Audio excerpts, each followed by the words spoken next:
What's happening? Welcome to the latest episode of the White Pube podcast. My name is Gabrielle De La Puente. Today is Sunday, the 9th of November, 2025. And I'm going to be reading a review of Katabasis.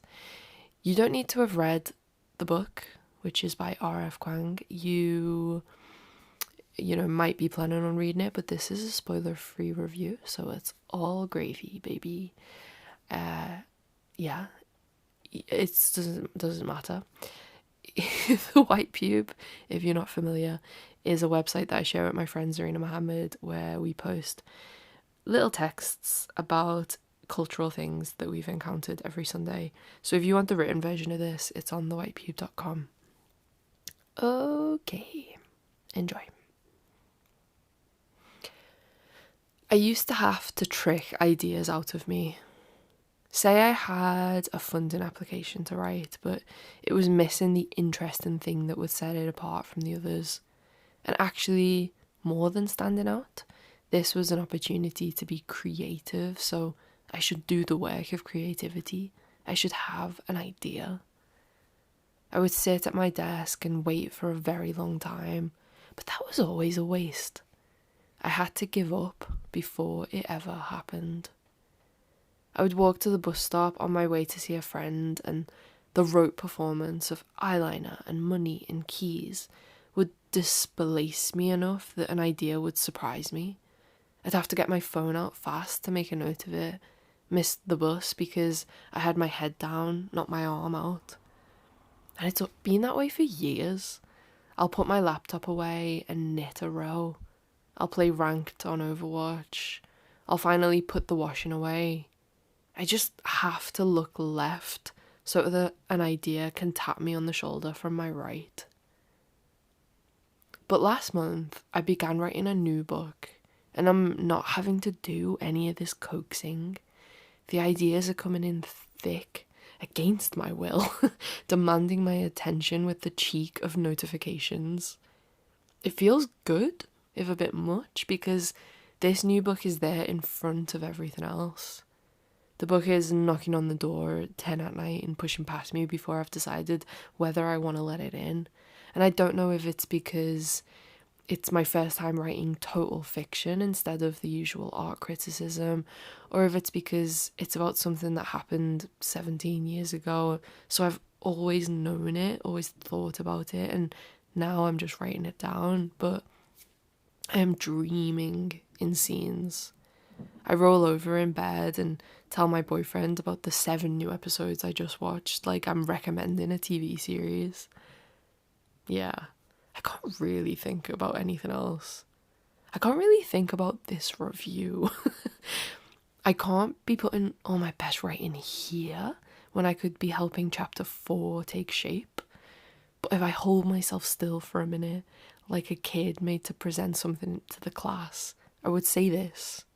In the deluge of ideas, creativity is less in generating the writing and more in the work of organising all the ideas I have accumulated. I am in the sorting office.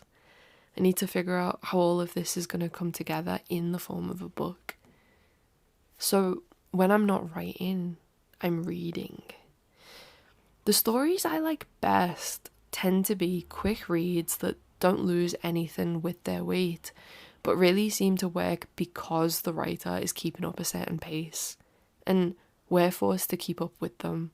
All of us are tripping down a hill together at full pelt, possibly kidnapped, while they're telling us there's no time to breathe, no time to blink, no chance to stop. The last time I felt that rush was reading R.F. Kuang's book, Yellowface.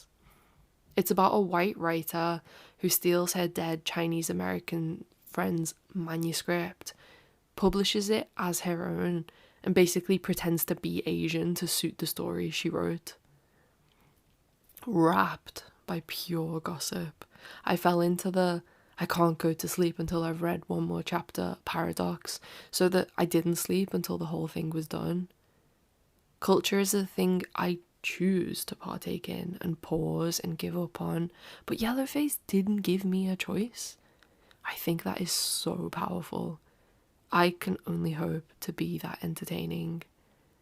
So when I saw Kwang had a new fantasy book out, I decided to read the very long Katabasis to study how the author puts her ideas in order, especially when she's speaking in another genre. It's no great loss, but I could have given up on this one. The story follows two postgrad students adventuring to hell to retrieve their recently deceased advisor, because if he's dead, they can't get the recommendations they need for jobs and shit.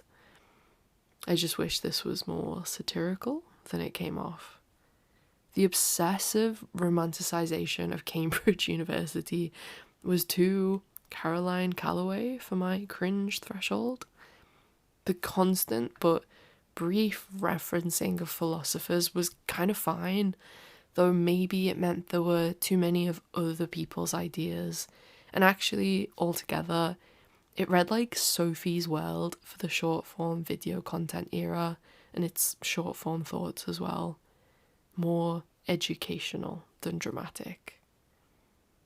The characters in this book are at Cambridge to study the kind of magic that ends with a K, which was done with the cleverness of good game mechanics, but all that cleverness lacked application. So it was like someone having a sports car outside their house and never ever driving it, sitting on occasion in the front seat, but keeping the key in their pocket. Still, no great loss, because I'm reading for research, not pleasure, and it's useful to consider what about it I didn't enjoy. For the most part, the book reminded me how much fiction is just a case of, here's the main character, oh no, now they've been backed into a corner, how will they ever get out? Okay, so they're free again, but now they're in a trap. How will they ever escape? They got out. And it goes on like that until the biggest cage falls down over their head, followed by the best getaway so far, and then the story is over. When it's done well, that's the kind of roller coaster writing that stops me from sleeping because I can't wait to see what happens. I feel the peril, and then I earn the relief, and then I find I want a bit more peril because that was actually quite fun, and so on. Katabasis set plenty of traps for its characters, but they were paper cups over rats. It made me think that writers of this kind of stuff also need to set traps for their readers. It never got me. I just watched from a distance as the author hit all of her marks, but I wished she would break out of the routine to surprise me. I walked, and at times I did a vague jog to keep up, but it never made me trip. I should have reread Yellowface, maybe. I still can. But not right now. Ideas are interrupting even this small text. When I close this document to go back to the other one, I will be wary of those routines, though. I'll think about the experience I want to put the wild reader through, not just the fictional characters I so easily control. I hope so hard that I can get this right, so the reader can see what it's like inside my TV dreams. Okay, that's the end of the review. If you got all the way to the end of this text, can you please put a little devil emoji on our Instagram post so that I know you were here? You know, like the little, it's like not the purple one, it's like the red outline guy, like the little, like, it looks like he's got a mask on or something. That guy. I love that guy. I think that guy's my favorite emoji. Okay. Thank you for listening. I'll see you on the next one. Bye bye.